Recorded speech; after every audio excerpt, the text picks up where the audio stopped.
girls loose, loose. You don't get the world loose, loose. You don't get money, Mr. Worldwide. but I do, I do. You don't get them girls loose, loose. You don't get the world loose, loose. You don't get money, but I do, I do. I say y'all having a good The purpose of the media is to educate, inform, entertain and advertise.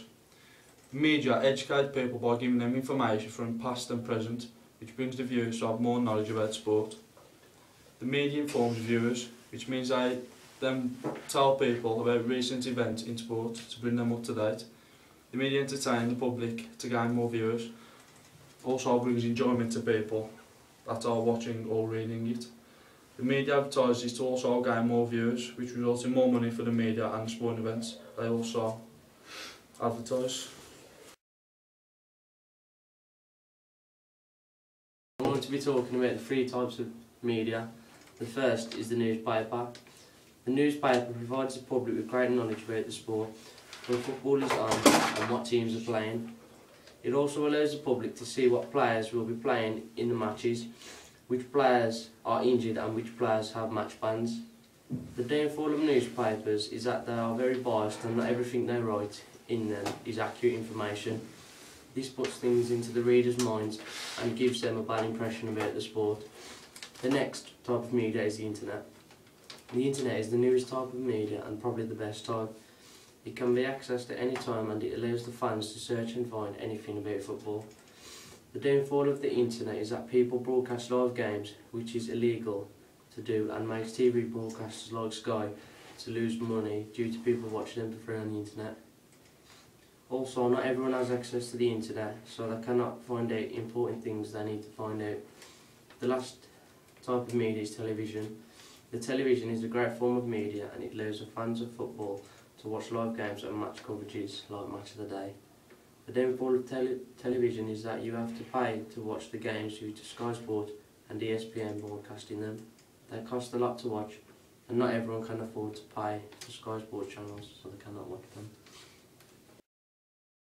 I'm Louis Arlo and I'm going to be talking about the influence of the media. The first thing is increased participation. The media increases participation because they advertise football. Newspapers have articles of football at the back of the paper, so therefore people will see the sport and want to take part. The second thing is event programming. The media advertises and shows the world when events are being programmed, so when the event actually happens it will have more viewers. Third thing is sponsorship. Sponsorship in the media advertises, which therefore links onto the first point. It increases participation, plus sponsorships also give money to football clubs to advertise their brand, which also puts more money into the game. The fourth thing is advertising.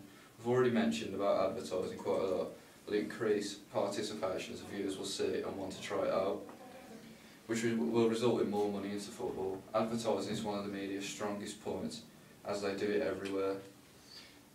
Next is broadcast rights. Broadcasting a big football event results in a lot of money in the media, as they will shoot the event and channels will pay extraordinary amounts of money to have the right to broadcast it. They pay crazy amounts of money, so people will tune into their channel a lot more than usual. That also results in more money for the TV. Channels will be paying millions of pounds to broadcast the South Africa World Cup in 2010. The next is presentation of national events. The media plays a big part in national events as they advertise it and talk about the event everywhere, either in newspapers, television, radio and also on the internet. This will benefit the event as more viewers will tune in and football will make more money, such as the World Cup has a massive build-up to get the nation excited. The next thing is the influence on rules of the game, including changes. The media has an effect on the rules as it is constantly questioning in football games. When a bad decision is made or a goal is disallowed that has crossed the line, the media thrive on it and punish football by saying their rules should be changed. Putting it in the media then gets the viewers questioning if the rules are right, and if it has a knock-on effect will eventually falls back onto FIFA and the FA. Sensationalism is using the media to overdo or big an event up, which isn't that special. just to get more viewers and therefore more money. E.g. a Champions League game between two giants of Europe can be called the best game ever. It will be amazing, etc. And sometimes it turns out to be a quite poor game and boring, to the disappointments of fans that have been talked into lies. Gender imbalance. In football, males dominating participants, but women still have football teams. Unfortunately, women's football team doesn't get any media, which gives the public no idea of women's football, such as women's players, women's international cups, etc. Therefore, not many people follow women's football.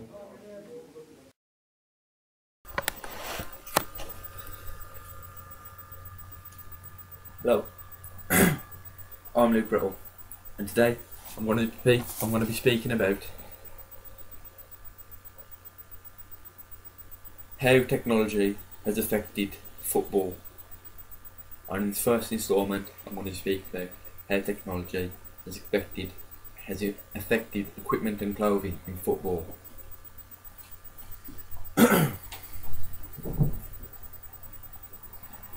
So first of all, it's affected different clothing in football by sort of like making pretty much everything lightweight. Like back in the day, football boots would be like extremely heavy compared to the ones that are now. I have an example of that.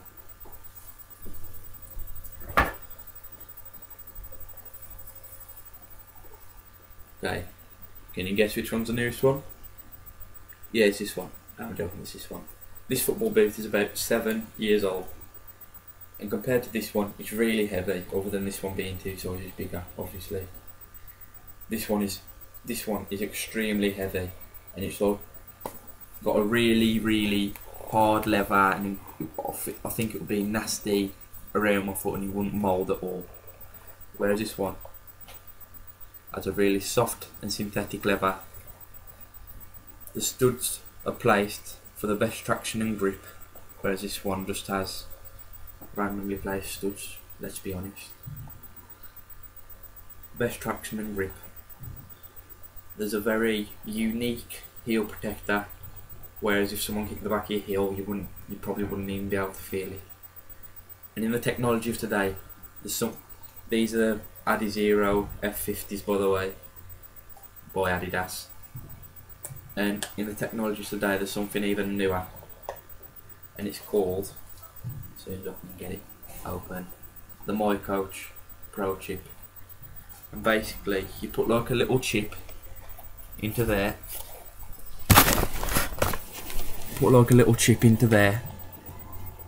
And then do your exercise, whatever your training program, and you can plug it into your iPod, your iPad, your iPhone, or your laptop or computer, and then it'll tell you how good you've been doing, like how hard you've been shooting, how fast you've been running, how good you've been working, basically, and it can show you ways of improving it. Also, that's affecting the sport is the clothing, such as thermal shirts,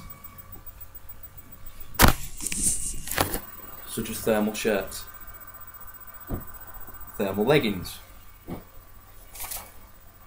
thermal shorts, thermal socks. There's also something other than thermal. It's like actually the opposite.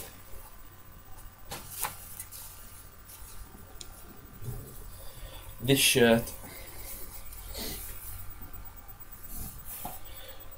is a dry fit shirt. Right there, dry fit. And what it does basically, there's very little minute holes all around the shirt, and if you're getting too hot, then it will allow your heat to go out of the shirt, more or less. So the heat will go out of the shirt, and when the wind blows, the porous shirt, which is basically all it is, will let the wind come through and cool you down, and that would help you in a match. Also, some disadvantages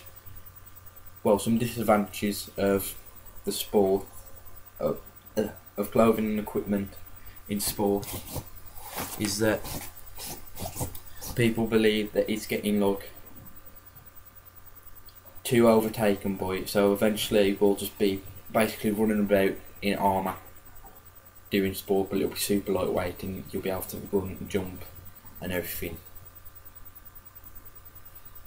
And that is equipment and clothing and the technology of sport.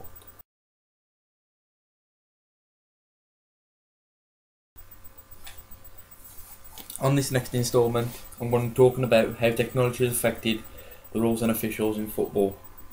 Technology has affected the rules and officials in football quite majorly, because back when football first was started, obviously we didn't have any radio communications or anything like that, whereas now the referee can talk to all of his linesmen and the fourth official, so all of the other officials, through a little microphone thing, and he can converse with them to see if there was a bad challenge or anything like that.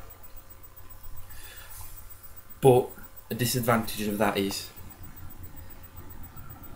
if one of the officials is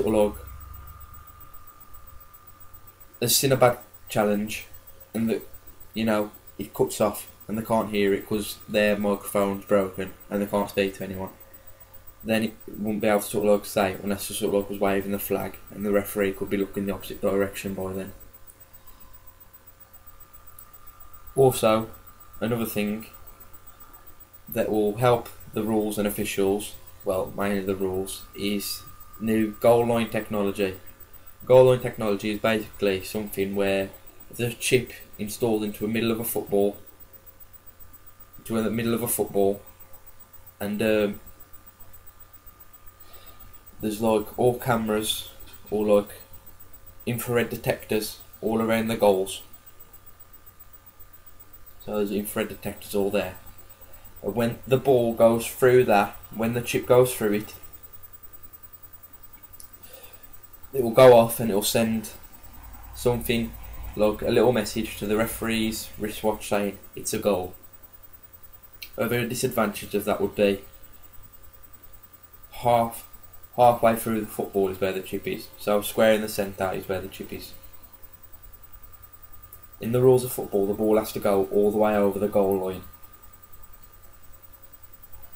to be a goal. Whereas if it's only going halfway through and it's saying it's a goal, there could be some incorrect decisions being made. And plus technology could also play up. So say if it goes out for a corner, but it's really close to the goal, then it might go off. But you never know. And that was the second instalment, and that was rules and officials.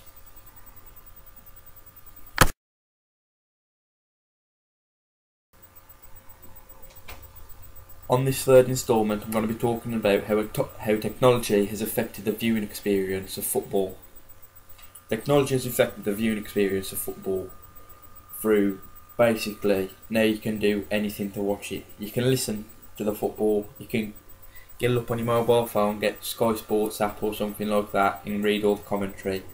And there's also obviously the TV. But with the TV there's different platforms now, so whereas there was only the original non-HD TV, now you can get HD to see it all in super high definition, and that's why if someone makes a good challenge or a good kick, it always has a slow motion version of them doing it. And that's just for the HD TV people. There's also now something newer called 3D TV. So if you're watching TV and a ball comes towards the camera, or the football player starts running towards the camera, it's the football player or the ball will actually be in your own room. But also the viewing experience, it could give off the wrong idea to youngsters. So if a football player's just scored and he's run over to the camera and he's shouted down the camera oh my god, I've scored, but in different words, basically him swearing, then that wouldn't be good for children. And then the parents will stop wanting their children to watch it because they're going to be thinking it's giving off the wrong idea, and they don't want the children to be nasty or horrible or start swearing or anything like that.